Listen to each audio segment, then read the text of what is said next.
Good morning to the US, good afternoon to Europe and Switzerland, and good evening to our virtual guests in Asia. It gives me great pleasure to welcome you to our CfC St. Moritz Virtual Day 2021. This is the first time we do a virtual day, and I'm really looking forward to the speeches and discussions we will have in the next hours. But before I lead you through the agenda of our virtual day, I would like to give the word to our President of the Board, Tobias Reichmuth. Good afternoon, everybody. It's a great pleasure, together with Nicolo and the team, to welcome you to CfC 2021. As you can see, we improvise. I'm delayed in a plane, but I'm addressing you now via the plane. Believe me, I would be so much happier to welcome you in person in our beautiful hotel in St. Moritz, and I really hope that we can do this next year again. Nevertheless, it's a great pleasure and honor to welcome great speakers today, an excellent audience. And I believe that, this conference is again at the right time. When you look what has happened in the markets over the last 5 weeks, 6 weeks, it's amazing.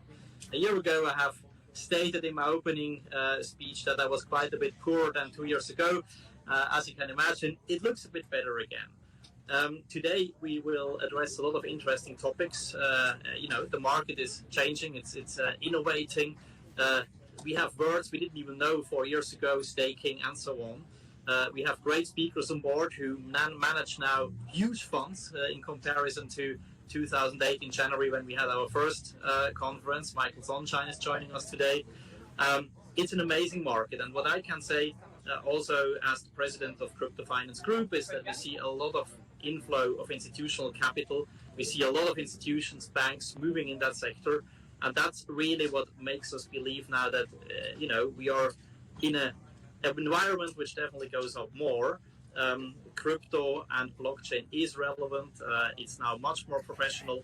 Yeah, and with this, I'm looking forward to an exciting afternoon, great speeches, and I really hope to welcome you soon again in person in St. Moritz. Thank you very much and enjoy. So thank you, Tobias, for your words, and have a safe trip. So as mentioned at the beginning, I would like to briefly walk you through the agenda and explain also some organizational points before we start with our speeches. As in the physical conference, we're dividing the virtual day into 3 blocks: the macro perspective, the micro perspective, and the use cases. After providing an initial overview of the industry as a whole, we will discuss about regulation, the role of money, and CBDCs in the macro block. This block will be followed by the micro perspective. In the first part, we will learn what trends exist among and for investors, how the institutional digital assets investment landscape might develop, and what experiences have been made investing in crypto and blockchain companies. In the second part, we will look at topics such as tokenization, DeFi, and custody, topics which are more relevant than ever. We will conclude the virtual day with 2 talks in which use cases will be presented from which we can derive experiences for the future. I'm really looking forward to the next few hours, and I'm excited to get the insights from our industry experts today.